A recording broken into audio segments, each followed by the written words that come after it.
Nababanggit niya rin lagi yan si Mother Teresa. Until such time na ako'y naging pare, dyan nga ako na-assign sa Espiritu Santo, nag-request sila ng pare. Tapos nakita ko yung ginagawa niya para ng mga madre, basta siguro the word is I fell in love. Kaya nga sinasabi ko ngayon sa mga nagpapari rin, magiging mabuting pari ka, hindi ka pag na-ordinahan ka na. Dapat sa seminaryo pa lang, sinisimulan mo na. Pag sunod-sunod na, alam mo yung dumating sa punto na gusto mo na matulog na, gusto mo na matapos na yung araw. Parang gusto mo na matapos na araw. Yun ang dapat tandaan natin. Tapusin natin yung araw, wag yung buhay natin. Yung araw ang tinatapos, hindi yung buhay. Tanungin natin, minsan hindi nga lang sa kumpisal bakit marami nang hindi nagsisimba? Ayun. Kasi pinangungunahan din natin kung minsan yung awa, yung kabutihan ng Diyos. Yan ang gawain ng demonyo. Talagang bubulungan ka, kukumbinsihin ka na wala na. Nakakahiya ka. Paulit-ulit lang yung ginagawa mo. Talagang, di ba? Parang lalo na sa Kristan. Kaya, yung mga sinasabi mong napahiya, very, relate sa akin. Experience mo. Yes, of course. Ako talaga nasigawan, napahiya. Hindi tayo tao lang. Tayo ay binigyan tayo ng kakayahan ng Diyos na ma-overcome, malampasan natin itong kahinaan na ito. Ngayon, kami mga humihingi kami ng patawad. Ako, I think ayun ang aking natutunan noon pa, nung ako'y bagong pare rin na kami mga pare, pwede kami magkamali.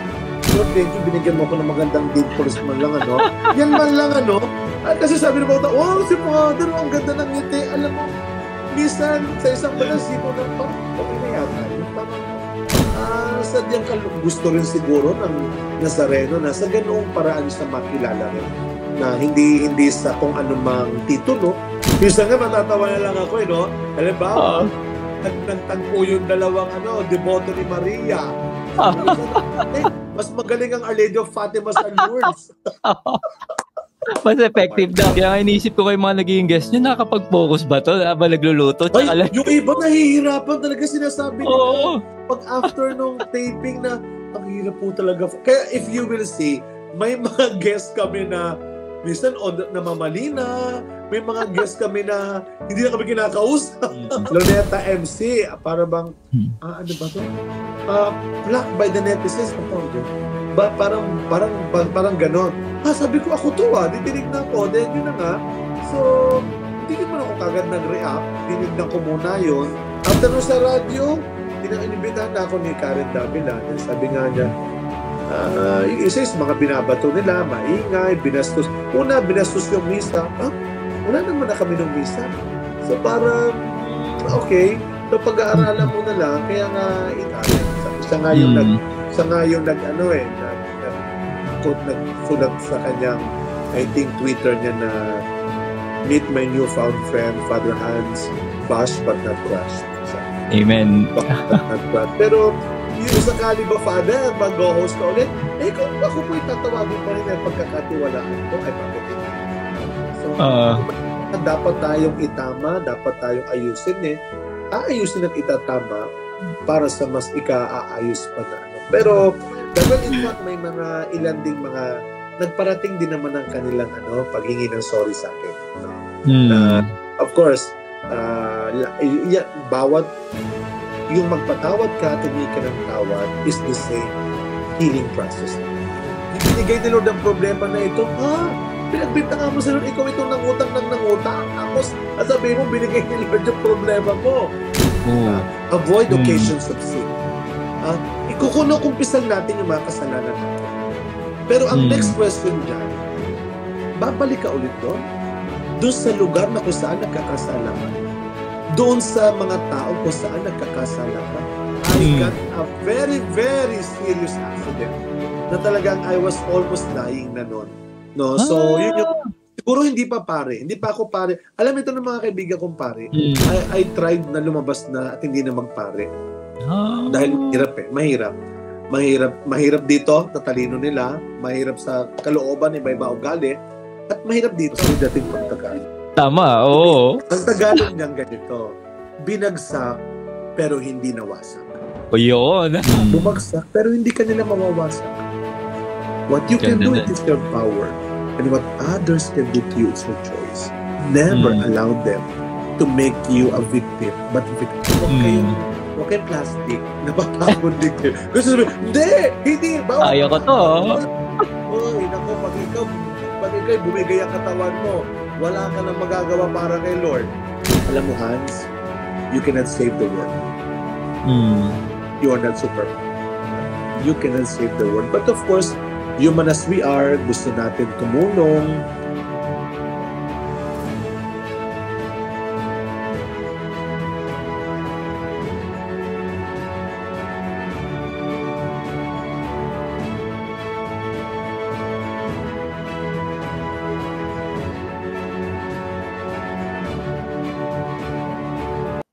Sure. Ayan. So, in the name of the Father, Son, the Holy Spirit. Amen. Amen. Lord, maraming salamat po sa araw na to. Thank you, Lord, for this opportunity. Thank you, Lord, for giving us today Father Hans to share his testimony, for his inspiring stories, Lord. Today, we ask you to cover him with your most precious blood and pour out your wisdom and your grace be upon him. Nagamitin niyo po siya, Lord, sa lahat ng mga viewers na manonood ng interview na to, na magsalita ka through the sharing and testimony of Father Hans. Lord, grant us the protection, the wisdom, the peace that we need today. And through the intercession of Mama Mary and Saint Joseph and Saint Michael. In Jesus' name we pray. Amen. In the name of Father, Son, the Holy Spirit. Amen. Father Hans, magdurulang. Ayan. Yes. Kamusta po, Pads? Mabuti naman po. Salamat sa Diyos at nagpapakabait pa rin tayo. Nagpapakabuti. Amen. Ayan, kamusta naman mga batang Quiapo? Tayo marami tayo dito mga kapatid sa Quiapo, no? Hindi lang mga bata. Okay naman. Naka-adjust na rin tayo. Awa ng Diyos, isang taon mahigit na rin. Yung shooting? Yung batang Quiapo ay hindi. Kami ako as bago. Yung bilang pare, tama. Tandaan yung bago ang batang Quiapo, may paring Quiapo muna. Amen. And then, okay naman.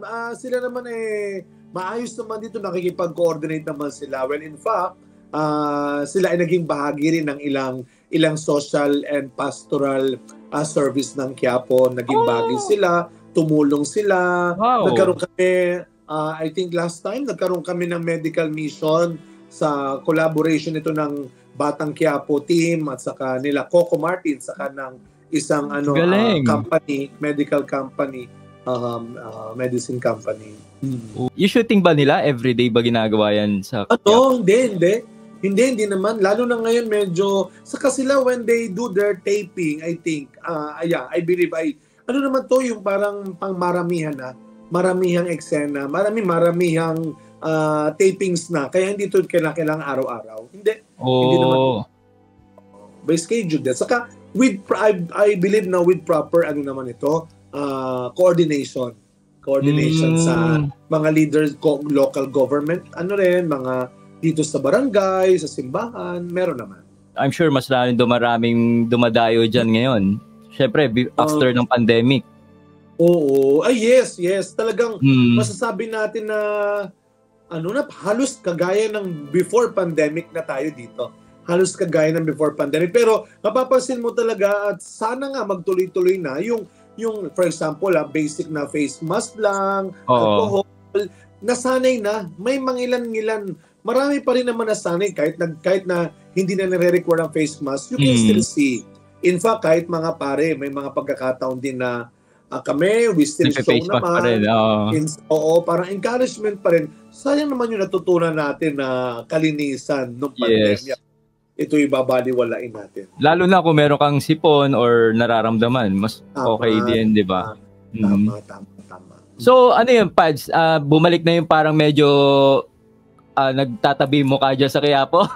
Ay, naku, lalo na pag Biyernes talaga, Pero kahit weekdays, marami na rin sila. Pero yun nga, kagaya ng nasabi ko kanina, may mga naiwang lesson ang pandemya na dapat din naman pagpatuloy. For example, especially on Friday and Sunday, meron pa rin tayong isang pasukan at labasan ng tao. Oo, yun. Inabutan ko yun Yes, hindi kagaya before pandemic na anywhere Kanya-kanya, pwede kang pumasok at lumabas. Ngayon, we still observe. We still do, lalo na Friday, Sunday, yung pagpasok sa paglabas.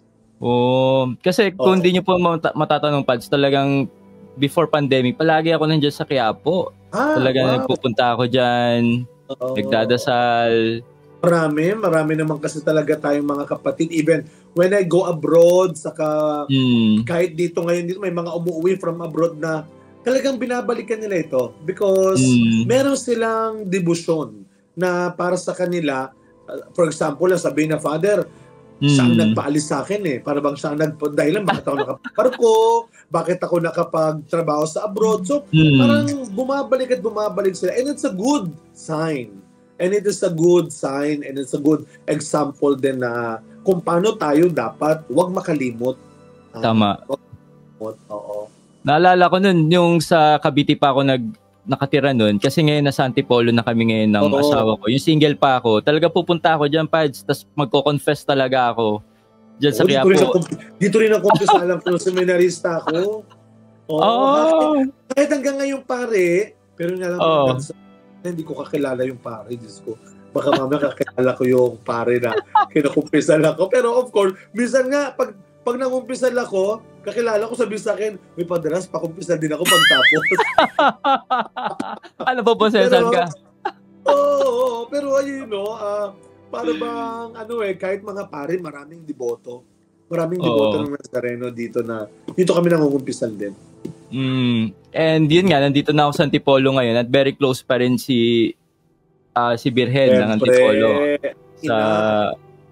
Currently, Pads, gaano ka na ba katagal dyan sa Quiapo? Yun nga, last August 15, 1 year ako. Naka 1 year. Bago ka pa lang dyan. Kala ko matagal ka na. No. Kaya nang akala ng ibang tao rin kasi. Pero, since naging pari ako po ay nagsiserve na dito sa Quiapo. Especially every Friday, 3 p.m., ako talaga yung nakilalang pari na nagmimisa tuwing Friday ng 3 p.m. At saka pag fiesta ng Nazareno, syempre, sa grandstand, tayo yung naiimbita mag-overnight hosting ng translasyon. Kaya mamaya may tatanong ako sa iyan. Saka pag yung pag-fiesta, kapag recollection, naiimbita. Kaya yung ibang tao tuloy, akala nila, noon pa ako dito sa Quiapo. Ako hindi. Ako po isang debotong pari ng Quiapo. Tapos ngayon nga, only last year, in the time na ni Cardinal Advincula, doon na nagkaroon ng general reshuffle ulit, ng general na movement. And then, yun. Ako ay na-imbitahan dito sa Quiapo to do some task. Wow. Quiapo Currently is, ka dyan, Pads? Parochial vicar? Yes. 3 po kami parochial vicar dito dahil medyo talagang malaki ang Quiapo. Sobra. Siguro sabihin natin na malaki kasi ang responsibilidad sa dami ng deboto.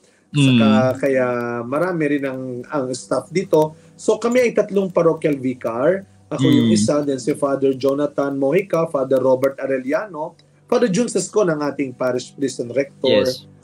Ako ngayon as isa sa mga vicar, ang hawak ko po dito ay ang social service, ang disaster and relief, ang legal office, yun ang pinaka-prison apostolate, ang formation ministry, at saka tayo ay nasa foundation din ng Quiapo. So, more or less nasa pastoral office ng Quiapo. Na-curious ako, Pads, kasi medyo tumatatak sa akin dyan sa Quiapo pag nagsisimba ako Yung isang pare, yung sobrang matanda yung boss. Father Frank! Father Frank! Monoy! Father Frank, yan! Yung talaga. Mula ng Ama at ng Anak at ng Espiritu Santo. Amen. Sumainyo ang Panginoon. At sumaiyo rin. Aminin natin ang ating mga kasalanan. Yes, every 5 a.m. Ayun. Yes, alam mo kahit abroad kasi yung 5 a.m. actually, yun ang pinaka malaking viewers namin online Because ano rin, yun yung time abroad kasi. Oo. Marami nakakapagsimba. Kaya maraming mga OFW and Filipino abroad, mas kilala si Father Frank. Oo, Kasi sa bagal niya pa magsalita, talagang Yes. yung sabi ko, talagang tumatak siya sa akin every time na Yes, Father Frank. yung isa lang yun sa nakakamiss talaga dyan, Pads. So, sa mga viewers natin na siguro sabihin natin first time ka lang nakita ngayon, sino nga ba si Father Hans? Baka pwede ka magbigay ng brief background about yourself. Sige. Ako po ay, Father Hans Magdurulang. Ako po ay tubong Santa Mesa, Manila. Ako po ay Nenyo talaga. Ako po ay pumasok sa, my parents, ang nanay ko ay from Bicol, ang tatay ko ay from Marinduque, pero meron ako second father, he is from Cagayan, dahil maaga namatay ang aking daddy. No? Ako po ay pumasok graduate ako ng public schools, Bacolod Elementary School and LP Joquerino High School. Then lahat siya sa Bacolod, Santa Mesa. Then after in high school, and I entered San Carlos Seminary sa Guadalupe, Makati, sa EDSA. Doon na po ako nag-philosophy, nag-theology. Then after 10 years, I was ordained October 11, 2008 by Cardinal Rosales sa Manila Cathedral. And then, since then, nagkaroon na po tayo ng ilang parokya as parochial vicar, saka po mga ilang ministries, like sa seminary rin na-assign tayo, sa music, sa charismatic, and then now, dito hanggang ngayon sa media ng Archdiocese of Manila, I serve especially sa TV Maria. Tapos, I joined, nagsiserve din tayo sa mga madre, especially sa Missionaries of Charity, Mother Teresa. I joined the Third Order, yung tinatawag nilang Corpus Christi Movement.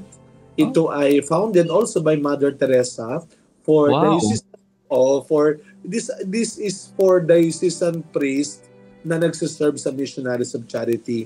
Marami tayo dito sa Pilipinas na mga paring nagsiserve din sa Missionaries of Charity. Dito sa Antipolo meron din yan na missionaries. Yeah, meron kayo dyan. Yes, meron kayo dyan. Marami to sa Pilipinas, marami sila.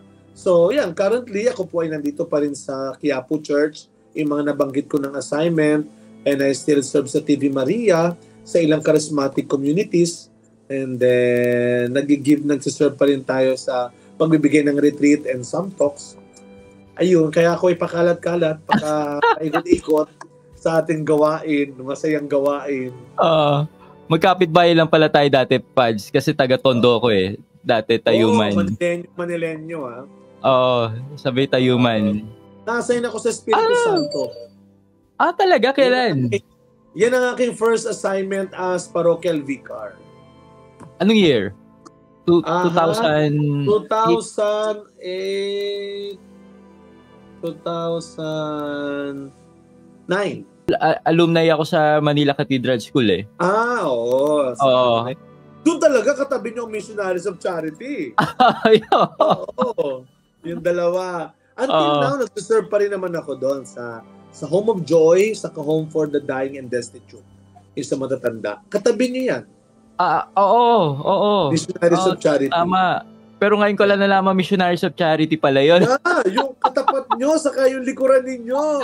May nakikita ka ako, Madre, doon. Pero yun. Kasi nung panahon na yung Pads, medyo pa ako nun walang pakialam sa buhay, alam mo na, happy-go-lucky, ganyan. Alright. Yung mga high school life yun Curious ako, Pads, bakit napakalapit mo sa Missionaries of Charity? Meron ka bang any particular experience kay Mother Teresa? Alam mo, wala. Never, hindi ko siya na-meet in person. Pero I remember, seminarista ako noon, philosophy. We have our priest, si Father Ramil Marcos. Isang, sabi niya, kailangan ko ng kasama bukas. May misa ako sa Missionaries of Charity. And then, doon niya ako sinama sa Tayuman. Para ako na-attract doon sa kanyang, sa kwento pa lang niya, na buhay niya. Pero hindi pa ganun katindi siguro masasabi. Tapos si Father Julito Ignacio sa San Carlos Seminary, nababanggit niya rin lagi yan si Mother Teresa. Until such time na ako'y naging pare, dyan nga ako na-assign sa Espiritu Santo, nag-request sila ng pare. Tapos nakita ko yung ginagawa niya para ng mga madre, basta siguro the word is I fell in love. I fell in love na I was not just attracted, but I fell in love dun sa, in fact, dumating sa punto na parang gusto ko mag-join na sa kanila, sa Missionaries of Charity. Kasi meron ding father Missionaries of Charity, brother, sister, and father, mga pare. Pwede rin, no? Tapos, siguro, nagsimula rin yan sa seminaryo pa lang. Yung panagsa-summer apostolate kami, yung immersion, yung mga pastoral, parang parang excited, masaya ako doon.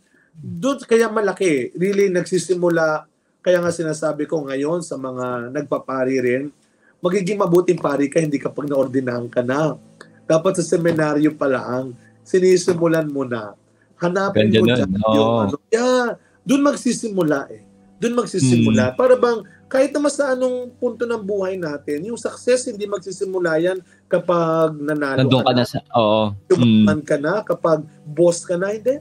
Kaya journey. Siguro yun isa sa mga dapat matutunan na, lalo na ng mga young professionals and ng mga kabataan na ang success nagsisimula every day. Every day. Yeah. Tama yun, Pads. Kasi parang doon yung mga na-experience mo, failures, frustration, rejection. So magbumold talaga sa'yo para maging sino ka kung ano man yung purpose or role mo na binigay sa'yo ni Lord, no? Yeah.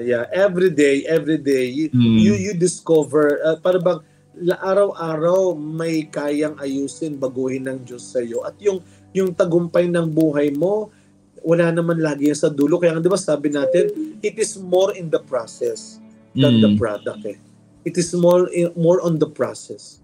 Yung karanasan mo araw-araw, yun yung mas humuhubog sa iyo talaga. Kaya nga sabi dyan sa t-shirt mo, never give up, di ba? Yes, talagang araw-araw.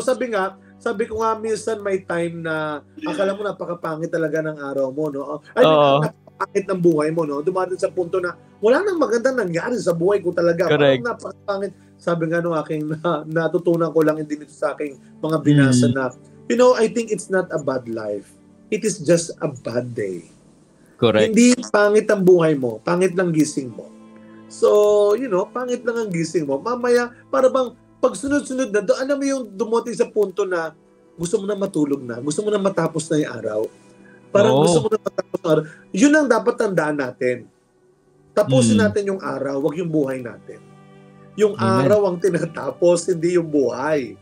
No? Kasi mamaya pag natulog ka, tomorrow, it will always be a new day. Hindi ibig sabihin na mali ka kahapon, mali ka ulit ngayon. Hindi ibig sabihin na pangit, mahirap, mababa ang buhay mo kahapon, ganun din ngayon, no? Every day, sometimes your disappointment is God's appointment to you. No? Amen. Your disappointment is God's appointment to you sometimes. Kaya nga naalala ko, Pads, di ba, na-share ko sa'yo dyan ako nagko-confess sa Quiapo Church. Talagang, ayun, may dumatating ako sa point, sabi, eto na naman ako, magko-confess na naman ako, layo-layo pa na mabayay ko. I mean, yung meron kang ganong frustration, parang minsan gusto mo na huminto or wag ka na mag-confess. Pero hindi, I strive on until ma-overcome yung certain na kasalanan na until God is been purifying me all through season of my life. Totoo yan, nararanasan ng bawat tao yan. Lalo na sa ating mga Katoliko nangungumpisal. Tanungin natin, minsan hindi nga lang sa kumpisal bakit marami nang hindi nagsisimba? Kasi pinangungunahan din natin kung minsan yung awa, yung kabutihan ng Diyos. Para bang feeling na, we have to be very careful with that. Kasi yan ang gawain ng kalaban. Yan ang gawain ng demonyo. Talagang bubulungan ka, kukumbinsihin ka na wala na, nakakahiya ka. Paulit-ulit lang yung ginagawa mo. Talagang, di ba? Para bang mahiya ka naman. Kapag tagasimbahan ka, tapos ganyan. Yan ang boses talaga na. Kaya nga, listen to your conscience. Not to your guilt. Not just to your guilt. Listen to your conscience. Anong sabi ng simbahan? Anong sabi ng katesismo natin? The conscience is the voice of God. Kung sasabihin ng kalaban, wala ka na, tapos ka na. Ang sasabihin sa'yo ng Diyos, kaya mo pa, pwede ka pa. No? Amen. And that is the conscience. Kaya nga, doon dinadaan yung kaya tawag natin na pagdarasal talaga. Napakahalaga ng pagdarasal. And in prayer, make sure that you are listening to your conscience. Sasabihin ng konsensya, sasabihin ng Diyos, alam mo, mali yung ginawa mo. Masama yung ginawa mo, pero may tatama pa yan. Maayos pa yan. That's the conscience. Pero yung kalaban, lagi ka sasabihin, nasa dead end ka na. Yes. Nakakalimutan mo, may U-turn pa. Correct. May U-turn pa. Pads, ano naman masasabi mo? Siyempre, minsan may, kunyari dyan, katulad dyan sa Quiapo, ang dami pupunta dyan. Paano yung, minsan may mga Katoliko tayo nakaka-experience na rejection mismo sa pare or napagalitan, and minsan yung nagiging dahilan nila, kaya lumalayo sila. Ano masasabi mo dun? Alam mo, bago yan, siyempre, ako naman ay nag-aral sa labas. So, meaning to say, ako ay nagsakristan. So, lalo na sa Kristan. Kaya, yung mga sinasabi mong napahiya, yun very, relate na relate sa akin. Experience mo. Yes, of course. Ako talaga nasigawan, napahiya. Nandun yung katotohanan naman talaga na may mga pagkakataon na siguro lumalabas din yung personalidad ng isang tao bilang pare. O kaya ng pare bilang tao, no? Lumalabas yung personalidad eh. Kaya ngayon sinasabi na nung kami po ay ito ay hindi excuse ha. Hindi ako believe saka I don't buy yung excuse lagi na sa pagkatao rin lang naman kami. Hindi naman. Siguro hindi magandang excuse yon. Kahit siguro hindi lang sa aming mga pare. Pero lalo na sa aming mga pare, para bang bilang mga Kristiyano, meron tayong pwede at kayang gawin eh. Para gamitin natin lagi yung excuse na sapagkat ako'y tao lamang. Hindi tayo tao lang. Tayo ay binigyan tayo ng kakayahan ng Diyos na ma-overcome, malampasan natin itong kahinaan na ito. Ngayon, kami mga pare na yun ang katotohanan ko minsan. Lumalabas yung kahinaan namin. Lumalabas yung aming pagkukulang din. Kaya nga para sa mga humihingi kami ng panalangin. Sama niyo po kami lagi sa inyong mga panalangin na malampasan namin at mapaglabanan namin ang anumang kahinaan namin bilang tao, kagaya ng kahit sino man.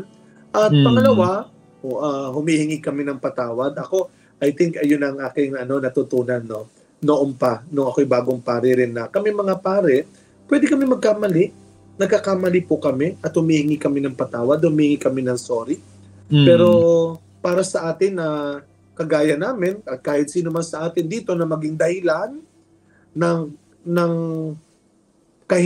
panghihina, ng kawalan ng gana ng ibang tao sa simbahan, siguro lagi nating balikan yung katotohanan na sometimes you don't need to defend yourself. You just have to define yourself. You have to define yourself, no? Kasi minsan tayo, ang hirap naman na lagi naming ito'y paalala na ako bilang pare, una nga sabi ko kayo na hindi pwedeng lagi kong dinedepensa ng sarili ko na, hindi kasi naman matigas ang ulo nila eh. Kasi naman mahirap silang kausap eh. Kasi naman hindi sila, medyo yun, dapat ako bilang pare. Yun ay magandang paalala sa akin na I have to define myself. Hindi pwedeng lagi nasa depensang party tayo. Kailangan mo rin pakilala ang sarili mo. And how should I define myself? With my manner, with my attitude, with my values, with the way I interact with the people then. Lalo na dyan sa Quiapo, Pads. Grabe. Halo-halo mga tao dyan. Deboto. Ay, halo-halo rin talaga. Mga ihos lang. Pero alam mo, malaking dito ko natutunan, ako personally, bilang isang paring deboto ng Quiapo, ng Nazareno, dito ko natutunan talaga bilang pare, mahalaga na nakababad ka sa mga tao, na bumababa ka sa mga tao, na nalalapitan ka ng mga tao. Alam mo, minsan po, isipin na lang nung iba na, siyempre may mga lalapit dyan na, dati kasi mano lang, siyempre may kasama ng picture yan. Selfie. No? So, minsan sasabihin ng iba na, minsan mag-iisip ka rin na, hindi kaya nakakahiya na dahil makasabihin naman nagpapaka-celebrity ka o kaya nagpapaka-sikat ka. Pero alam mo minsan, parang dati lang yan na simpleng mano.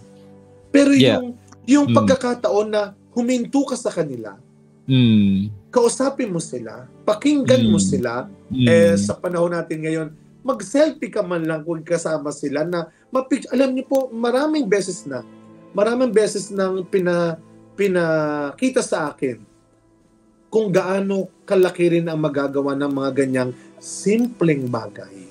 Simple gestures, ordinary things that can really save one's faith. Kasi yung sasabi niyo po kanina na baka itong taong ito dati napahiya.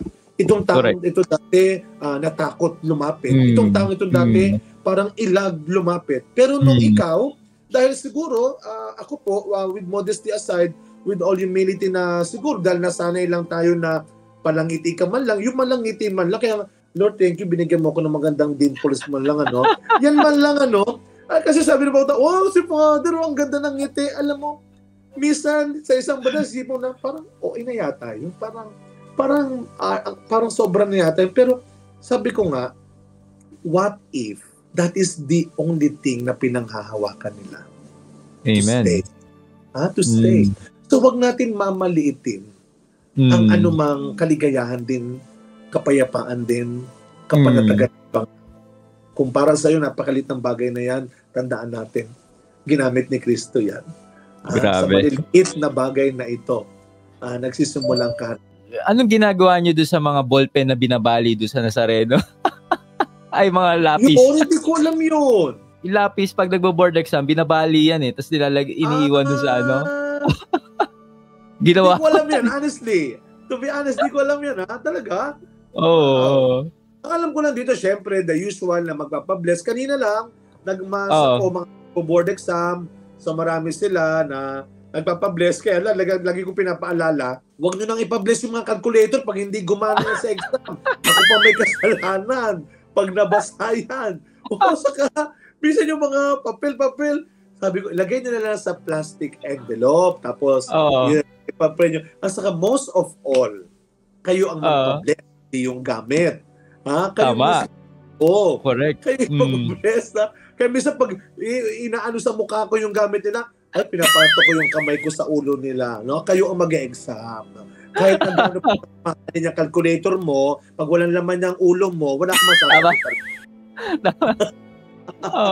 Curious ako, Pads, yung original na imahe ng Quiapo, siya talaga yun nandun sa, yung naka-display sa altar. Well, far as I know, yung nasa altar, ang original dyan ay yung ulo and yung the torso. Katawan niya. Ayan. Yun yung sinasabi nila na pagkakaalam ko. Kasi merong kamay ng Nazareno na nasa rector's office. Yun yung parang I'm not so sure doon sa pinakadahilan talaga kung bakit na hiniwalay o tinanggal muna o talagang sinadyang itabi yun para just in case may nakatabing original part, Siguro parang ganun din. Pero ang alam ko po yung nasa altar, hindi nga binababa talaga yan, is yung ulo sa yung torso. Tas yan din yung mismong pinoprosesyon tuwing translasyon? Hindi. Dito sa Quiapo, kung mapapansin ninyo, yung mga nanonood sa atin na pag pumunta kayo dito sa Quiapo, open na yung pahalik kung tawagin natin. Yung yes. Palagi ako nandyan Hilista. Sa may ebanghilista na ngayon ang start ng pila. Tapos nandoon nasa loob ng isang glass. Yung tinatawag na si Vicario. Bawat replika ng Nazareno, may pangalan sila. Si 1, si 2. Itong si pinuprosesyon every fiesta ay si Vicario. Kaya dito, yung makikita nyo naka-glass, siya yung pinuprosesyon. Nilalabas lang siya kapag January for the procession. Ang original na part niya dun is yung... Well, sa ngayon wala ko alam na may original part doon. Doon sa pinoprosesyon. Ako I believe walang original part kasi syempre pag pinoprosesyon, 'di ba? Anything can happen. Masisira. Pero tama. Ito ay yung talagang matagal ng pinoprosesyon. When we say original, ito yung talagang unang-una, pero ito yung matagal na tagang pinoprosesyon si Vicario. Ito bang this coming January? Ano bang plano niyo, Pads? Babalik na ba yung ongoing pa rin po ang final decision saka mga kaya wala. Pero ang nagbi-meeting na. Talagang Ito po ay malapit na eh. In fact, ito ay dahil nga naging national shrine na tayo, ito ay eventually and hopefully magiging isang pambansang celebration na po ang January 9. No? Hindi lang siya sa Manila, kundi... pero bago lang ba pagiging national shrine ng Quiapo? Yes. Oo, ito lang pong yan. This year lang. Pero I believe by January magkakaroon pa ng isang special mass for the public pronouncement talaga ng Nakagulat bago pa lang na national shrine ng... Oo. Well, sabi nga nila, kaya nga daw ganun kabilis din yung process kasi ito is supposed to be noon pa. Dahil kung titignan natin, debosyon, may deboto. Correct. So, kilala yan sa buong mundo. Siguro sa diyang sa diyang gusto rin siguro ng Nazareno na sa ganoong paraan siya makilala rin. Na hindi sa kung anumang titulo, hindi sa kung anumang pagkilala, kundi yung ito muna parang mas nauna yung debosyon bago yung titulo. Amen. Ang ganda ng Pads. Bakit mo naisipang mag-isang pare? Ano yung nag-inspire sa'yo? Well, siguro ako'y isang sakristan at doon nagsimula ang story ko sa Panginoon, sa aking pagiging sakristan. I was inspired by two priests. Yung una, may former parish priest Our Lady of Fatima sa Bacood, the late Monsignor Severino Casas, na yun talaga yung napakahigpit, disiplinado. And yet, kasi meron kami noon, naalala ko pag Tuesday, St. Martin de Porres day namimigay na siya ng ayuda sa amin. So meron pa siyang children's mass. Meron siya namimigay siya sa amin ng yung ticket yung hanggang sa makumpleto pagdating ng December. Marami ka makukuha pagpipilian. So parang mahigpit siya, and yet siya sa mga tao. Maano siya sa mga tao sa pagsuserve. And then yung pangalawa, si Father, isang Burmese priest. Si Father Joseph Burmese. Tawag namin sa kanya si Jackie Chan. Kamukha niya si Jackie Chan. Tapos may dimples din. Tapos very, very jolly, very accommodating, tapos prayerful. So parang ko, ang bait naman ito, ang galing nito. So siguro, doon po nagsimula rin yun yung naging spark ng aking vocation. And then, hanggang sa na-expose na po ako sa gawain simbahan, sa youth, sa Legion of Mary, dumami na. Nag-Legion of Mary ka din pala. Yes, Legion of Mary, tapos choir, tapos lector commentator. Alam mo, bata ka doon eh. Kung masunurin ka talaga. Siguro nagustuhan ko rin po talaga. Nabanggit mo, sabi mo na naghahawa ka ng mga charismatic. So, na-involved ka din ba sa mga charismatic community? Yes, bago po ako mapunta rito sa Quiapo, I think 4 or 5 years akong naging priest in charge ng Catholic Charismatic Renewal Communities ng Archdiocese of Manila, saka yung mga Federation of Parochial Communities. Ako po may hawak sa Archdiocese saka sa Pilipinas. Wow, nice. Kasi dyan din ako nag-grow sa charismatic sa Light of Jesus Family. Yan, kay Brother Bo. Yan. Kaya ako may hawak nun, kaya ang hawak ko po nun sa Archdiocese, may tinatawag tayong 3 segments. Ibig sabihin, 3 types of charismatic community. Number 1 is yung parish-based. Yung mga charismatic sa mga parokya na, sad to say, ngayon medyo kumonti na talaga. And then number 2 is yung, sila Brother Bo, ang tawag dyan is FTC, Federation of Transparochial Charismatic Communities. Yung sa labas. Yan yung ligaya ng Panginoon, pag-ibig sa Diyos, nandyan yung Light of Jesus, yan yung mga transparochial. El Shaddai, kasama yan. And then yung pangatlo is yung office prayer group. Meron tayong may mga opisina po na merong mga Catholic communities. So, sinama rin siya. So, 3 segments yan. 3 types of charismatic groups. Malaking bagay. Kahit na 4 or 5 years ako sa head ng charismatic, malaking bagay. Marami ako natutunan, especially mga elders itong mga nakasama ko. Talagang, I learned the history, I learned the stories, the struggles, and paano nagsimula. Lalo ngayon, charismatic, hindi naman, kahit sa aming mga pare, kung minsan hindi naman pare-pareho rin ng na interest, pare-pareho rin ng Oo kaya, although sabi ko nga namin, na lahat naman tayo charismatic because we are all baptized, no? We receive the Spirit, no? Kaya we are all charismatic. Siguro in different ways din tayo nagiging na ipapakita yung charismatic.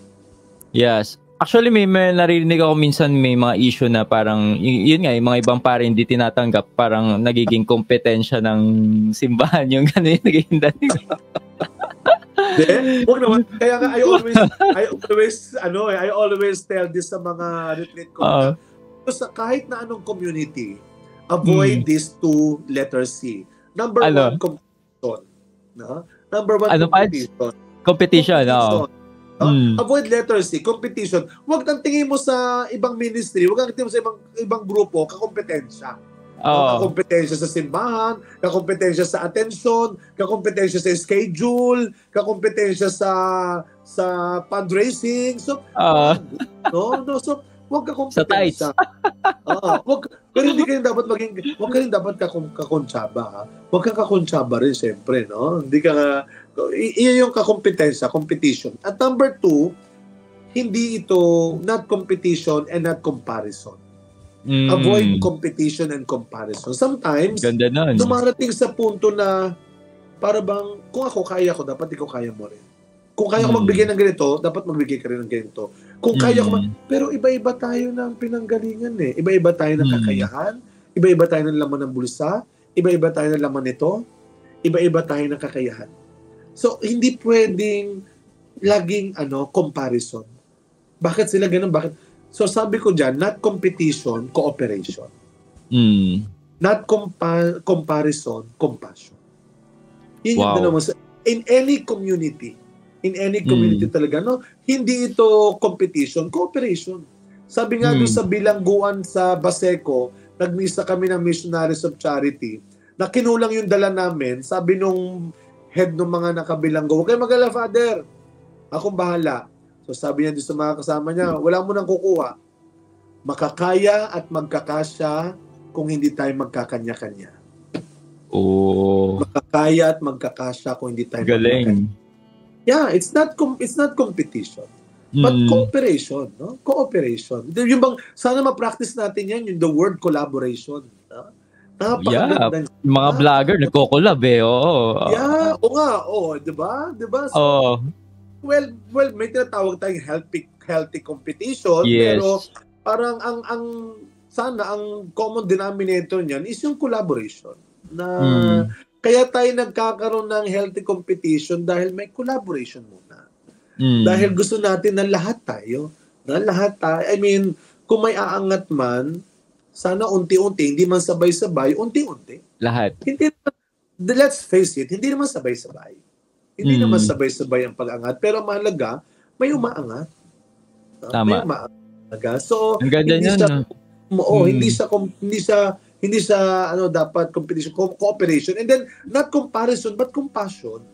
Maawa ka sa mga kasama mo rin, no? So, yung wag mawawala doon yung elemento ng pagmamalasakit pa rin sa mga kasama. Gentle reminder yan, especially sa mga viewers na nanonood ngayon, Pads. Kasi lalo na kung very active sa iba't ibang community, yung mga ganyan, no?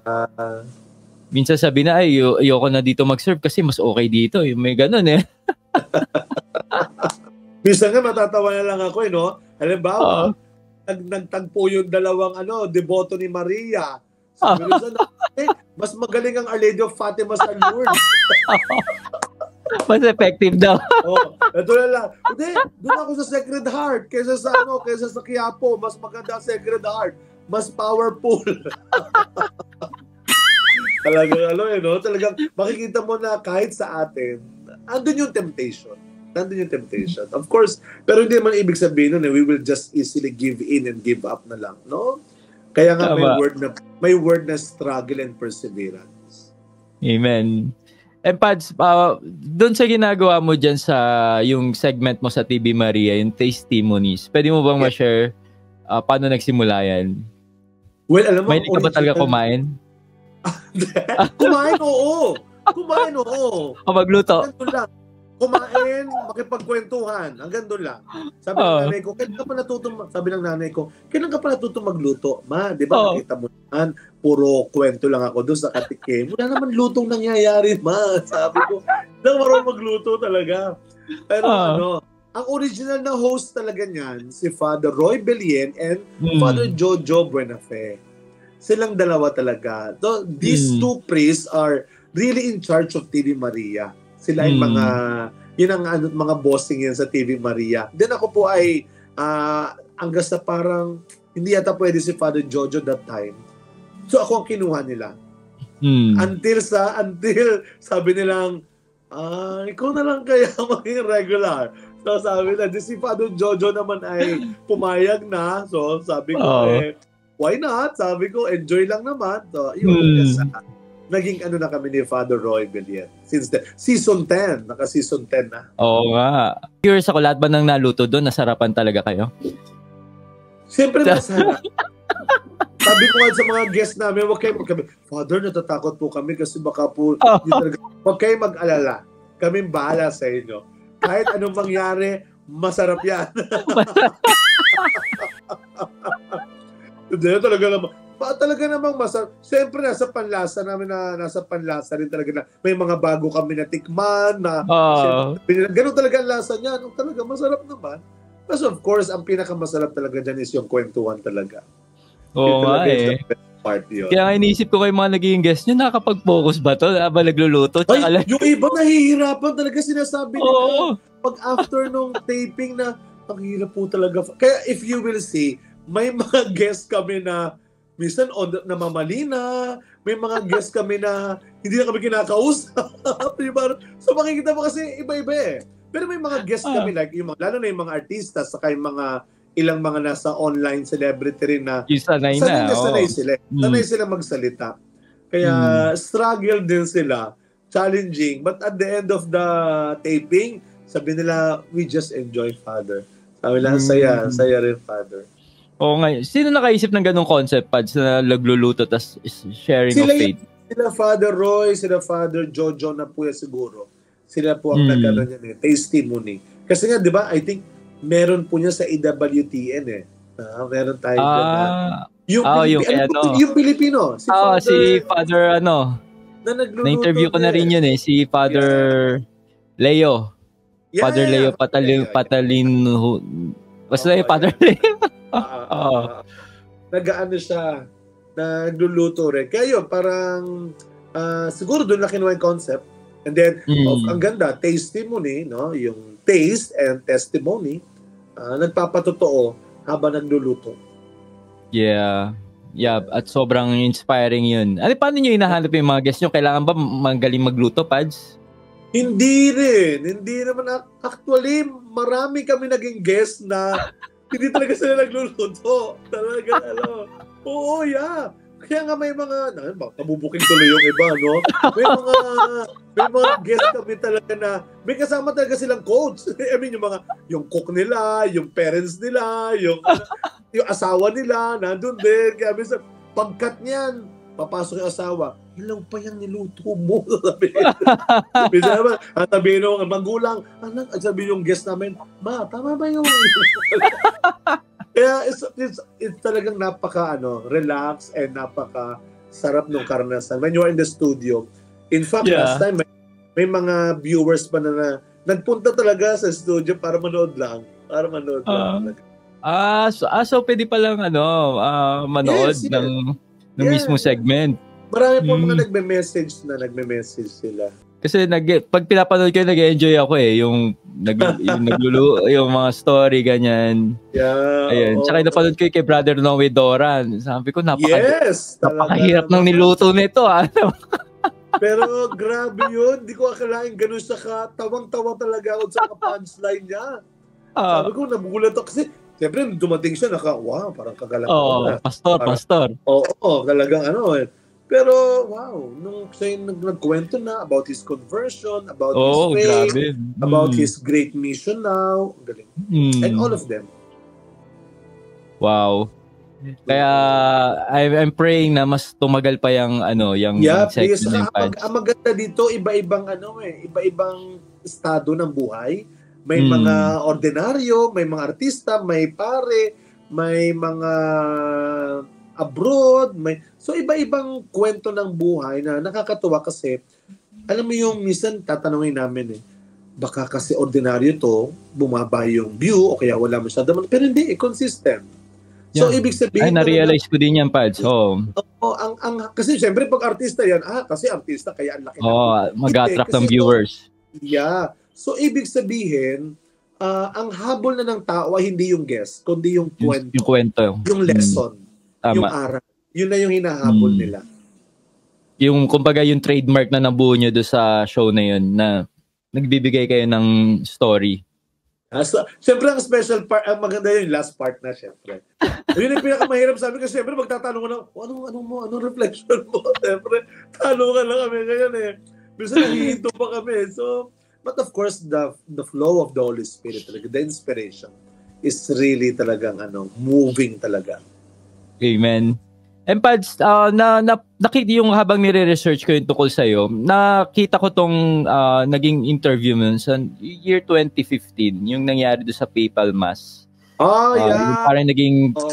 ano ba nangyari doon, Pads? Pwede ba ma-share? Well, yun of course, I was invited. Well, in fact, dalawa kami pare to be the MC before the Mass. Before the Mass. So, may say, we will be there, parang, dahil ang laki ng grandstand, kaya nga, tinanong ko sila bakit ako ang kukunin nila, may iba pang pare, dahil sabi nila, dahil sanay na nga ako sa Luneta, because of the Nazareno, because of the trastasyon, kaya, nag-hold ako ng crowd sa Luneta.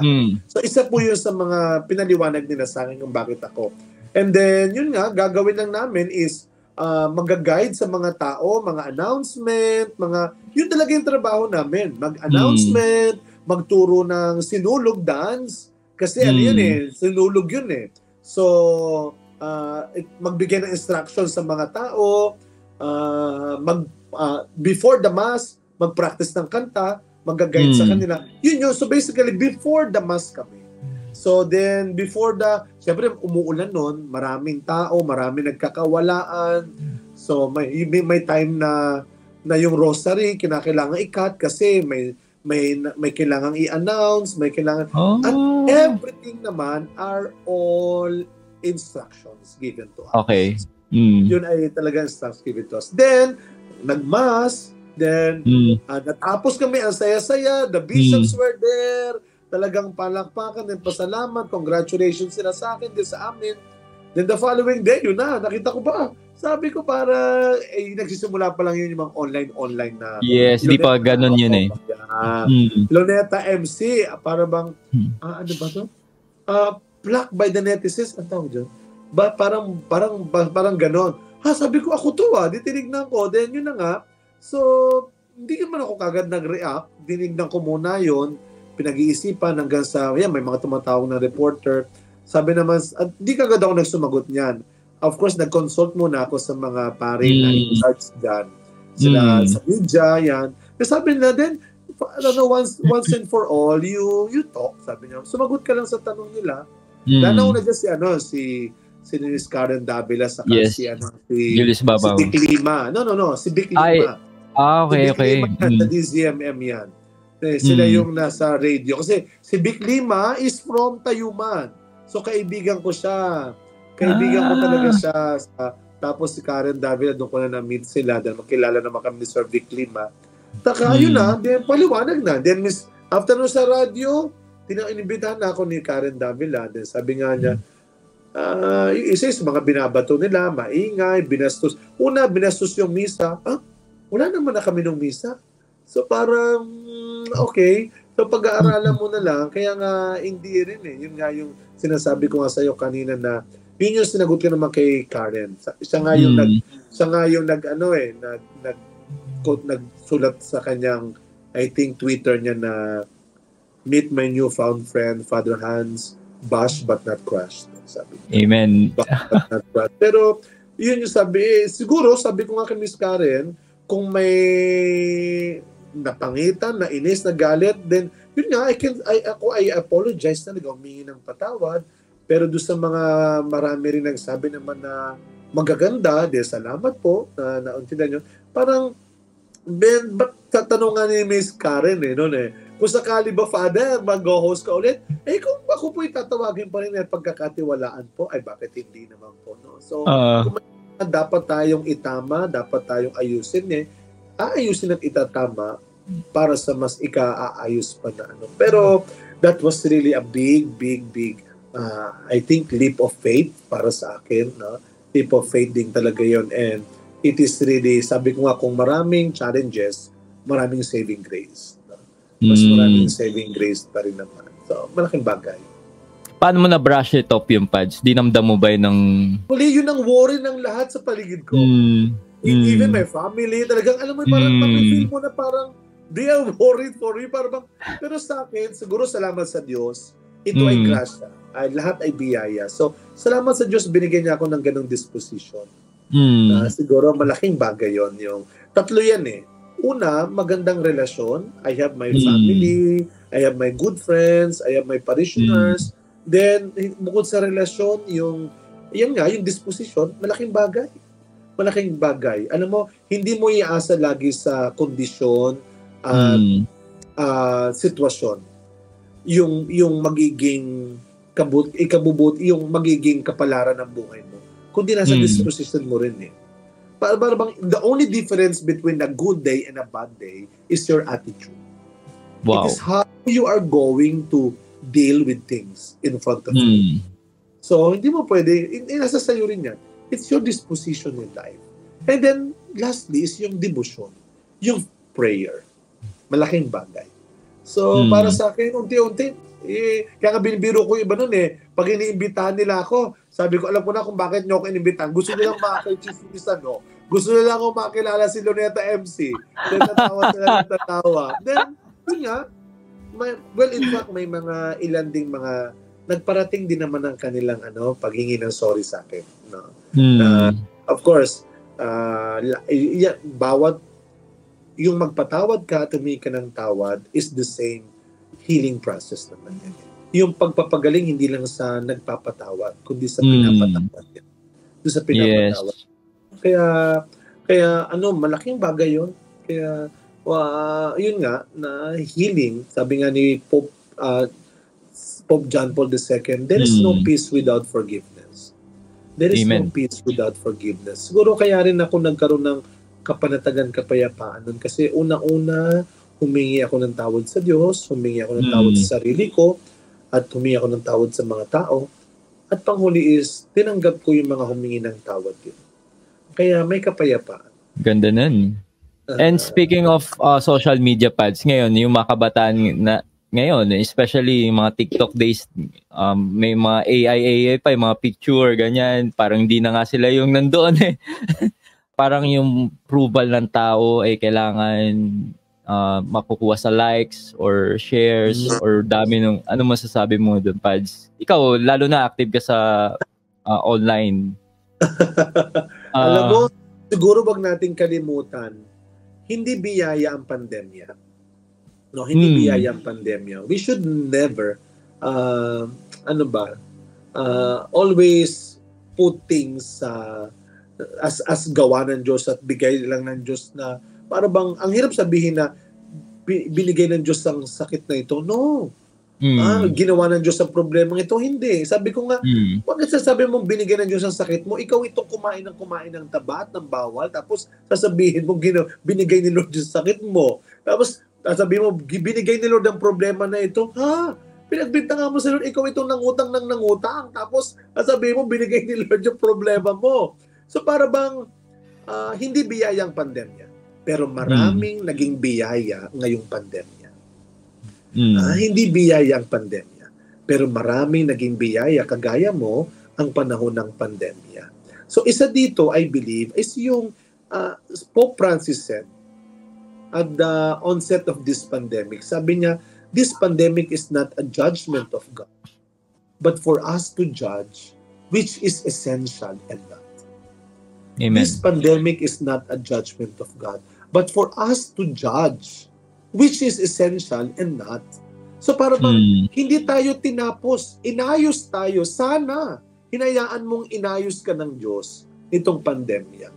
At isa dyan is yung, kung maalala mo, bago mag-pandemic, nagsisimula ng social media. Talagang lalo itong nagsisimula. So siguro, I believe and I just want to believe na nakita ng Diyos eh. Pag hindi nyo ito ginamit ng tama, pag ito nagtuloy-tuloy, ito ang sisira, ito ang papatay sa inyo. Ito ang wawasak sa relasyon natin. Kaya, anong ginawa nitong pandemic? Binigyan ng bagong mukha. Hindi lang bagong mukha, I think binigay ng Diyos ang tamang mukha. Ang tamang dahilan, ang tamang purpose ng makabagong teknolohiya na ito na tinatawag nating social media. At siguro sana wag mawala pa rin yung natural. Before you make friends online, make real friends in life. Correct. Bago tayo magparami ng kaibigan sa online, siguro tayo ay may mabubuting kaibigan sa totoong buhay. No? Yun yung ingatan natin eh. Kaya nga, we can use like this. No? We can use now, sana, yun yung spread natin. The good news about the social media, the good news about these new technologies, now without removing God in these things. Wag nating tatanggalin ng Diyos at wag tayong aaktong parang Diyos sa harap ng mga bagong bagay na ito. Tama. Kaya ang daming may depression ngayon, Pads. In-unfollow lang or in-unfriend. hindi na-reply. Alam mo, may tinatawag tayo na tinatawag tayo na, ano ba yun? Yung bigla ka muna may tawag dyan yung magkakat ka muna, yung alis ka muna. Tama. Yung para ba ka muna, mag-fast ka muna, parang fasting.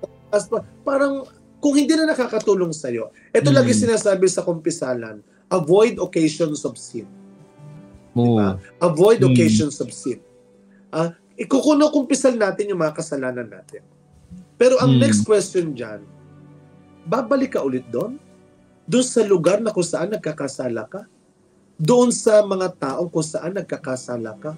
Doon sa mga bagay na nagkakasala ka, tatago mo pa rin, then ano mangyayari? Then you are putting yourself into another. So parang ganun din tayo. Para bang kung hindi na nakakatulong yung mayat maya mong swipe at yung pagtingin mo ng pagtingin, you have to help yourself. You know, what you can do, it is your power. And what others can do to you, it is your choice. What you can do, it is your power. And what others can do to you, it's your choice. Yeah. Kaya kung hindi ka na tinutulungan, hindi ka na binibigyan ng kapayapaan, ng magandang kalusugan, ng magandang pag-asa, itong mga bagay, then why stay? I mean, you have the choice then. You have the power then.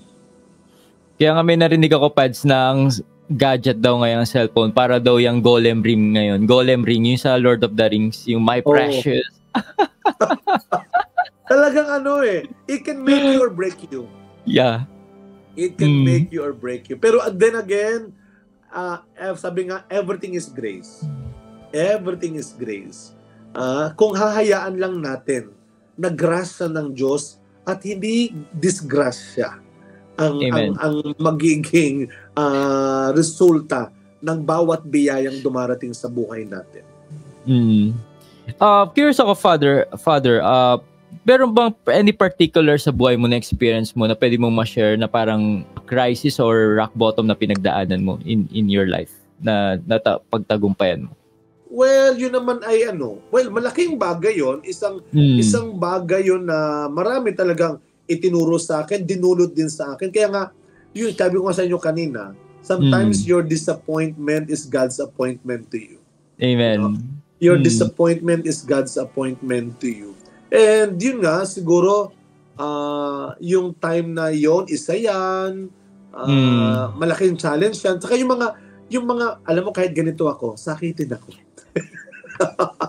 Alam mo, sakitin ako. When I was in the seminary, second year, I got a very, very serious accident na talagang I was almost dying na nun. No? So, yun yung, siguro hindi pa pare. Hindi pa ako pare. Alam ito ng mga kaibigan kong pare. Alam ito, kaya nga maraming kaibigan kong pare, pinapagalitan ako pag nakikita nila ako ngayon na sa ginagawa kong ito ngayon sa relief operation. Ako ay na-opera na sa mata, sa lalamunan, ako ay sa sikmura na. So I got so many serious illnesses na talaga ito yung siguro ito yung mga challenges din. Hindi ko kasi masabi na ito pinakamatindi, ito pinakamatindi. Kasi simple lang, pero ang tindi ng dating sa'yo. Epekto sa'yo, correct. Oo so hindi mo masasabi na kailangan isang near-death experience muna para sabihin ko, hindi, ito na, hindi. So pero, with all these challenges, siguro I always share this sa mga retreats ko. Second year ako, nung pagkakasakit ko, I tried na lumabas na at hindi na magpare. Dahil mahirap dito, tatalino nila, mahirap sa kalooban, iba-iba ugali, at mahirap dito, hindi namin kaya yung pag-aaral. So, ako'y produkto ng mga pinagpa-aral sa akin, no? Malaki benefactors. Yes, ako po ay pinag-aral ako, no? So, nung lalabas na ako, my good mother told me, huwag ka lalabas. Nagtaka lang ako kasi nung papasok ako, ayaw niya.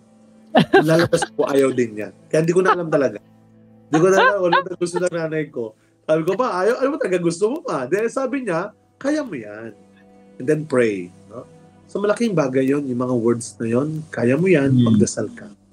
Yung magandang yan, wag mong, tayong lahat, sanayin natin yung sarili natin na yan yung mga salitang binibitawan natin sa kanila. Never be a reason for somebody to give up.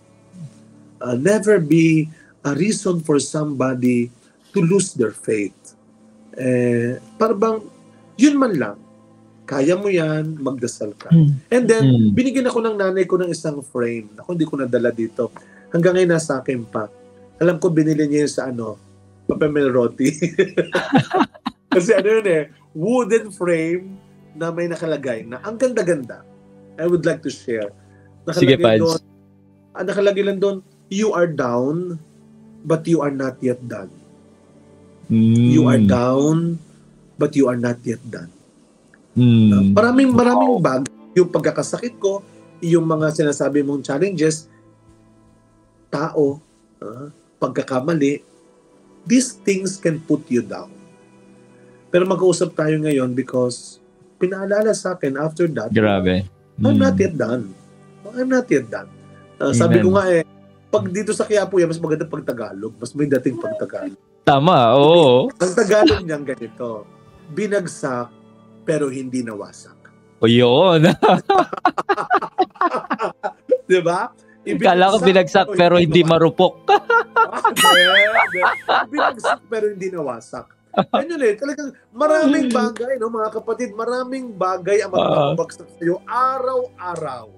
Pagkakamali mo, kulang na pambayad, sakit mo, hinaan mo, mga taong visit sa paligid mo, mga taong walang magandang nangyayari, binibigay sa iyo. Itong mga bagay na ito, pwede kang pabagsakin ito. And really, we have to accept it. Bumabagsak tayo. Pero, huwag mong kakalimutan. Hanggat nabubuhay pa tayo. Bumagsak, pero hindi ka nila mawawasak. What you can do, it is your power. And what others can do to you, it's your choice. Never allow them to make you a victim, but victorious. Every day. Wow. Amen. Grabe very inspiring yung Pads. At talaga, may ganun palang pagkakataon na muntikan ka na talagang lumabas, no? At yeah, nung time na yun, mahirap. Pero I think lahat naman tayo dumating sa punto na napapagod. Kaya minsan sinasabi ko sa mga servants huwag kayong plastic, napapagod din kayo. Kasi sabi, hindi, bawal. Ayaw ko to. Oy, nako, pag ikaw bumigay ang katawan mo, wala ka nang magagawa para kay Lord. Kaya sabi ko, hindi masamang mapagod. Huwag ka lang titigil maglingkod. Yeah, kung kailangan mo mag-sabbatical leave, mag-break, magpaalam. Yes. Don't be afraid. Don't be afraid. Remember, that is a very Christian, a very Christ way of loving His friends. Diba? Nung pagtapos magpagaling, magpakain ng mga alaga, papahinga, Lord, marami kami napakain, marami kami napagaling. Thinking, siguro kagaya natin, anong susunod? Come on, give me. Sabi ni Lord, okay, then look for a deserted place, then you take some rest. Amen. Pahinga muna kayo. Pahinga muna. Kasi minsan iniisip nila, walang gagawa nito pag umalis ako. Walang diba? Sabi sa akin nung spiritual director ko niyan, nung ako yung pinaka-president ng council, ng department ng seminary staff. Alam mo, Hans, you cannot save the world. You are not Superman. You cannot save the world. But of course, human as we are, gusto natin tumulong, pero hindi mo alam lahat. Hindi mo kaya lahat. Ang problema minsan, kukunin mo lahat, gagawin mo lahat, pag nahirapan ka, aawain mo lahat. Yun nga, Pads. And Pads, siguro, mga last 2 question. Kasi di ba ang Nazareno, di ba, especially malapit na magpiesta, ang dami talaga nagkakagulo dyan, halos nagpapakamatay yung mga deboto dyan para lang mahawakan yung poon. And talagang center of attraction sa buong mundo. And madalas din, dyan din lumalabas yung mga kritiko ng simbahan na idolatry ang Katoliko. Dahil nangyayari dyan sa Quiapo. Ano masasabi mo doon, Pads? Unang-una, maliwanag pa rin naman ang tinuturo ng simbahan.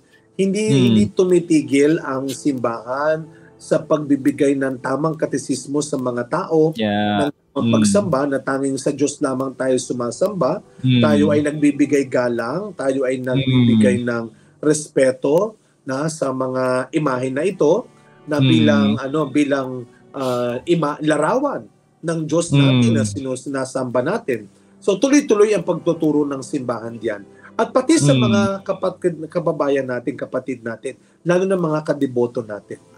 Hindi naman ibig sabihin na hindi sila humihinto at hindi sila parang sumusunod, hihinto na tayo.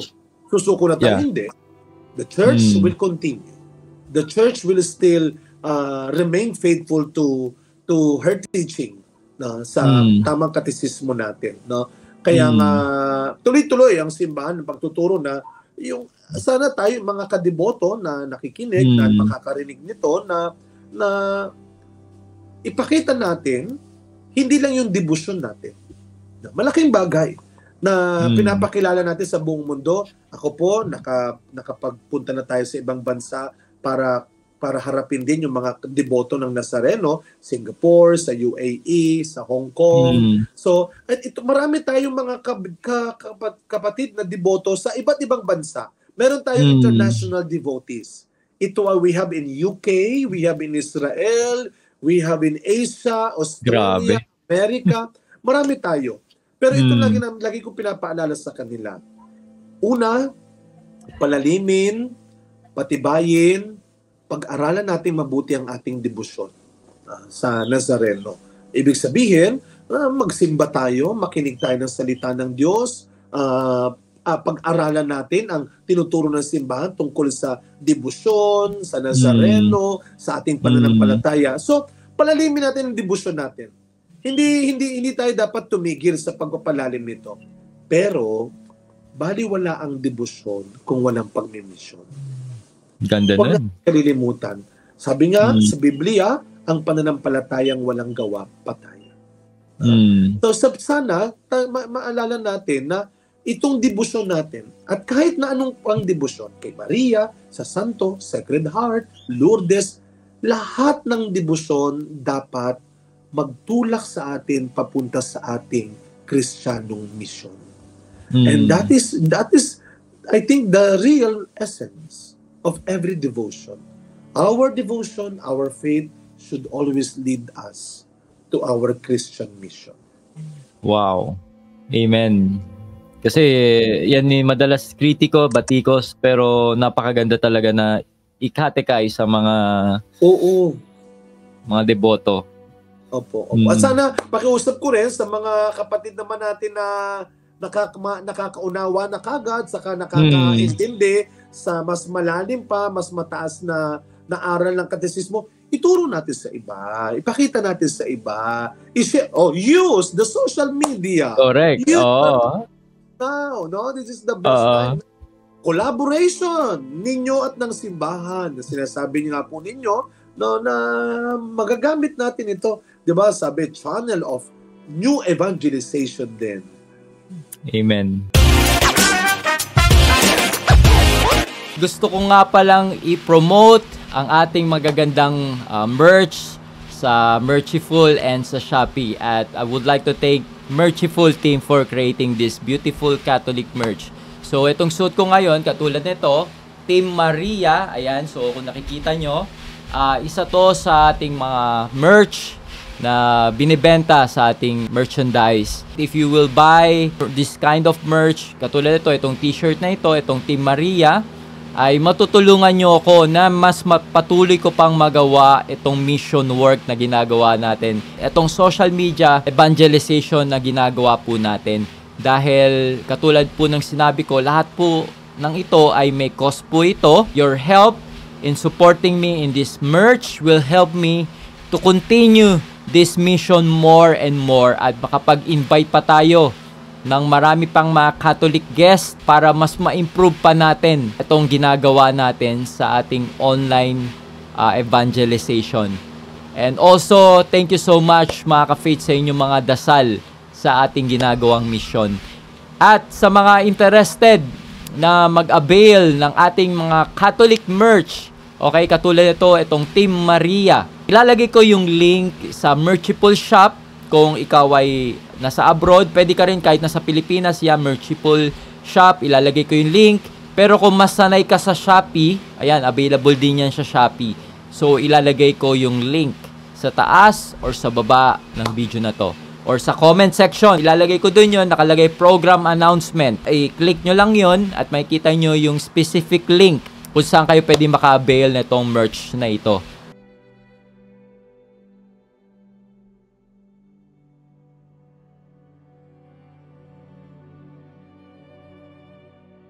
And Pads, meron lang isang question dito from Rodma. Sabi niya dito, good afternoon Father Hans. Ano po ang dasal para mawala ang sumpa sa salita ng sinuman? At kung ito po ay nangyari, ano ang dasal para gumaling sila? Salamat po.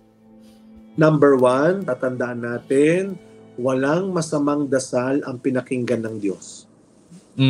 Kaya may sasabihin na may mga tao na huwag mo ko inaaway, iba ako magsalita, nagkakatotoo. Pag ako nagdasal, pag ako sinumbong kita sa Diyos, lagi mong tatandaan. Walang ang dasal ang pinakinggan ng Diyos. Pag may nagkatotoo sa mga pangit, masamang sinabi mo sa kapwa mo, bahala ka, hindi Diyos ang nakinig dyan. Hindi Diyos ang nakinig dyan. So ano ang pinakamagandang dasal? Labasan is una, prayer of healing and forgiveness. Ipagdasal mo yung taong nagsalita sa'yo ng masama. Ipagdasal mo yung taong nag-isip sa'yo ng masama. At patawarin mo siya. Makikita mo, healing will happen. No? Healing will happen when we start forgiving them. Healing will happen when we still believe. No? So, yun ang pinakamagandang gawin natin sa mga taong nag-iisip, nagbabalak na masama sa atin. Pray. Jesus said, pray for those who persecute you. Amen. Ang ganda nung Pads. And Pads, why you love being Catholic? Bakit mahal mo ang pagiging isang Katoliko mo? Sapagkat mahal ko ang pagiging Katoliko. Una, dahil mahal ko si Kristo at yung relihiyon na ito ng pagiging Katoliko ang nagturo sa akin kung sino si Kristong minamahal ko, sino si Kristong sinusundan ko, at sino si Kristong pinaglilingkuran ko. Amen. And Pads, meron kang gustong i-promote or meron ka mga coming projects, activities sa ating mga ka-faith viewers na nanonood ngayon? Yeah, mga ka-faith viewers, maraming salamat po sa inyong pakikinig sa amin dito. Ako po ay humihingi ng panalangin. Una, para sa nalalapit po na kapistahan ng Itim na Nazareno sa January 9. ipagdasal niyo kami dito sa Quiapo sa ginagawa nating paghahanda kasama ang mga kapulisan, ang local government officials, ang simbahan ng Archdiocese of Manila at ang iba't iba pang sumutulong sa atin. Ipagdasal niyo po, pagdasal natin ang ligtas, maayos at banal na pagdiriwang ng kapistahan ng Itim na Nazareno. At yung pong mga gawain natin dito po sa Quiapo, ang Quiapo po ay hindi lamang po simbahan ng mga deboto, kundi ito ay simbahan din ng mga taong naglilingkod kay Kristo. Kaya kung kayo man po ay meron ding, hindi lang ako mananawagan sa mga gusto magbigay, kundi ako po ay nananawagan sa mga nangangailangan ng tulong. No, ang simbahan ng Quiapo po, ang social service ng Quiapo Church ay nakahanda pong tumulong sa inyo sa abot ng aming makakaya. Kaya wag ko kayo mag-atubili. Ang mga pumupunta po dito sa Quiapo ay hindi lamang po mga dito sa Maynila. Meron tayong mga scholars ng mga indigenous people, na youth. Wow. No? Tayo po ay Grabe. sa iba't ibang probinsya, nagdadala tayo ng ayuda, hindi lang kapag may sakuna at pandemya at may kalamidad. Kundi kaya nga sabi ko, tuwing may darating na biyaya, ang lagi ko ng tanong kay Lord, Lord, ano na naman ang gusto mong ipagawa sa amin? Lagi mong tatandaan yan. No? Kapag may dumarating na biyaya, you are blessed because God wants you to become a blessing. And huwag kang matakot at madamot. Walang tinawag ang Diyos na pinabayaan niya. Kaya kayo po ay welcome dito sa Quiapo. Mag-message lang po kayo sa amin. Dumalaw kayo dito kung kayo man po ay nangangailangan ng aming panalangin at pagtulong po. At tuloy-tuloy po tayong magsikap, dumagdag sa pananampalataya at pag-asa ng ating kapwa. Sobrang overflowing ang blessing dyan sa Quiapo, Pads. I'm sure na talagang nag-reach out talaga kayo. Galing, no? I mean, talagang buong Pilipinas ang operation nyo, Pads. Hanggat maaari po, kung kakayanin po, nagpapadala tayo. Kung hindi man kami makapunta po doon, we can give yung mga nagdaan pong mga kalamidad din, nakapagbigay po tayo kahit papaano ng mga pinansyal na tulong din. Last time ho, nagpunta kami sa Cagayan, 15 hours. Ako'y nakasakay sa truck namin dito. So, papunta doon, nakahiga kami sa Dilata. Pabalik, katabi natin longganisa. Of course, napaka-generous din ng mga kababayan natin doon. Ano? Sometimes, the poor people are the generous people. Yeah, oo. Ito Correct. Pati na sa gitna ng kanilang mga pinagdadaanan ding pagsubok, hindi sila nakakalimot din na magandang loob. Amen. Ngayon ko lang nalaman yung Pads na tumatanggap kayo ng mga scholars, may mga ganun palang... Meron tayo dito pong mga medical, we give medical assistance. Of course, hindi po yung ganun kalaki po, pero at least, makatulong man lang po kami, makabagdag man lang po kami. Meron po tayo ditong may proseso po dito. I have my staff dito po sa social service, meron din kaming schedule. Pwede ho kayong tumawag dito sa Quiapo Church and then magpa-connect na lang kayo dito sa social service office. And Pads, kailan ka lalabas sa Batang Quiapo? Pag nakalabas na sila lahat. Ako hindi ba kayo di-invite doon na kunyari Pero talaga si Coco was really a devotee of the Black Nazarene. Kahit before. Noon pa yan. Sa Luneta, lagi nag-guest yan. Meron siyang sharing. Nagpapatotoo yan doon. We have celebrities na mga deboto rin naman. Like him.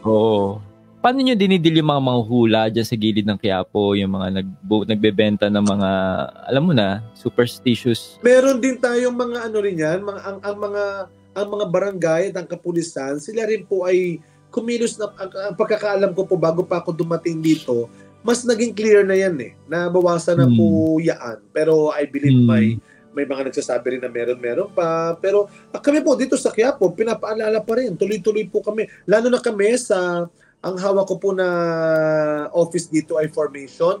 We also, bukod sa, meron kaming every Thursday morning, Thursday, yung feeding program ng Quiapo for the street dwellers. We reach now 400 plus every Thursday morning. Meron din tayong binibigay na serbisyo sa mga vendors dito. Every first Tuesday, we have this what we call Tuesdays with vendors. Yan. So ito ay isang maikling catechism with them. We give them ayuda, at saka simple grocery, at saka food. No? At least nandun na ngayon yung aming mga paalala. Kasama na dun yung katesismo, reminder, yung tipong nagbimisa na po, huwag nyo nang habulin yung magsisimba para lagyan nyo po ng medalyon. Oo, kwintas. Tapos di ka tatantanan nun. Ngayon meron na kaming 150 members ng vendors na uma-attend every first Tuesday morning. So, nandun pa rin yung katesismo ng simbahan. Nandun pa rin yung pagtuturo ng simbahan. Of course, no? Meron pa rin syempre na limitasyon ng kakayanan din natin. Pero hindi naman ibig sabihin nga, hindi na tayo magtuturo sa kanila dahil hindi sila kagad nakakasunod. No? Tuloy-tuloy. Maraming salamat for your generosity, for your time at nagpaunla ka dito sa napakagandang interview na to. At I'm sure, Pads, na maraming ma-inspire sa mga shinare mo at patuloy ka namin ipagdadasal, Pads. Oh yeah, I need your prayers po. Please pray for us, please. Pagdasal niyo po kaming mga pare, lalo na at sa lahat po ng mga naglilingkod sa simbahan, ipagdasal niyo po kami. Hindi namin ginagawang excuse ang aming kahinaan, ang aming limitasyon. Pero sa tulong po ng inyong mga panalangin at suporta, sisikapin po namin na magampanan namin na may katapatan at kabutihan ang pinagkakatiwalang gawain sa amin. Amen. At pag na-visit ako ng Quiapo, Pads, kakatukin kita dyan. Oo. At saka baka pati sa kusina namin ng testimony, baka makakabisita ka na rin. Kaya maghanda ka na ng iluluto mo. So ngayon pa sinasabi ko na, kahit anong mangyari, masarap yan. Huwag ka magbiro na ganyan, Pads. Diba? Magugulat na ikaw, nagluluto ka ba? Diba? Salamat. Thank you, Pads. Sobrang inspiring at sobrang na-bless ako ngayong araw na to. And Pads, baka pwede kaming humingi ng closing prayer na blessing from you po. Okay. Sa ngalan ng Ama, ng Anak, ng Espiritu Santo. Amen. Panginoong Jesus Nazareno, nagpapasalamat po kami sa iyo sa pamamagitan ng bagay na ito, ng social media, through this medium, Lord. Nabigyan mo pa rin kami ng magandang mensahe na ipakita mo pa rin po sa amin, Panginoon, ang kabutihan ng iyong gawain sa simbahan sa tulong ng maraming mga tao na sa kabila ng kanilang kahinaan, sa kabila ng aming mga kapintasan, nagsisikap pa rin kami, Panginoon, na maging karapat-dapat sa iyong walang hanggang awa, pag-ibig, at kapayapaan. Lord, maraming salamat po. Though we are not worthy, full of humility, Lord, we thank you and we praise you. Salamat, Panginoon, at patuloy niyo po kaming gabayan. Patuloy naming itinataas sa iyo ang aming anumang abang makakayanan. Kung ito po ay makadaragdag sa ikabubuti, ikaliligtas ng aming kapwa. And Lord, please forgive us. Patawarin niyo po kami, Panginoon, sa mga pagkakataong naging kulang kami at sumobra kami. Panginoon, ikaw at ikaw lamang ang nakaalam at makapagbibigay ng sapat at dapat na biyaya at gantimpala para sa lahat ng aming sakripisyo at ginagawa. Be with us, Mama Mary. Stay with us, Mama Mary. Be our mother every day, Mama Mary. All this we ask in the name of Jesus with the Holy Spirit forever and ever. Amen. In the name of the Father, the Son, and of the Holy Spirit. Amen.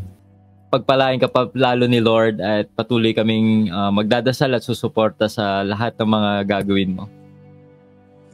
Thank you. Ako rin, I will pray for you, your family of course, and all those who are being blessed by your program, by this thing. Maraming salamat sa iyo. Continue to be blessed and never be afraid to become a blessing. Walang tinawagan Diyos na pinabaya.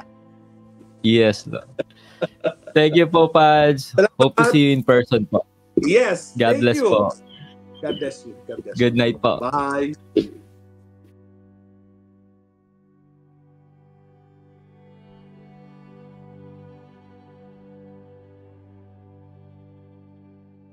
Gusto mo bang maging isang online missionary?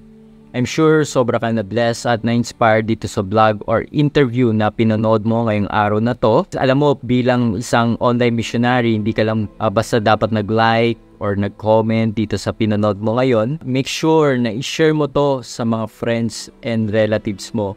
Kasi naniniwala ako, di ba, na-bless ka naman dito, na-inspire ka dito sa anumang mga natutunan mo habang pinapanood mo to. Make sure na i-share mo to sa mga kakilala mo, sa kamag-anak, kaibigan, or even sa strangers, sa newsfeed mo, sa Viber, sa Messenger, or etc. Dahil nagkaroon to ng impact sa buhay mo, dahil marami ka natutunan dito, so I'm sure na yung mga tao makakapanood nito ay magkakaroon din sila ng same blessing na naramdaman mo. We will spread the good news, itong inspiration na to sa maraming tao. So, para maging isang online missionary ka mga ka-faith, marapat lang na i-share mo to, itong vlog na to or interview na pinanood mo ngayong araw na to. Okay, so thank you and God bless.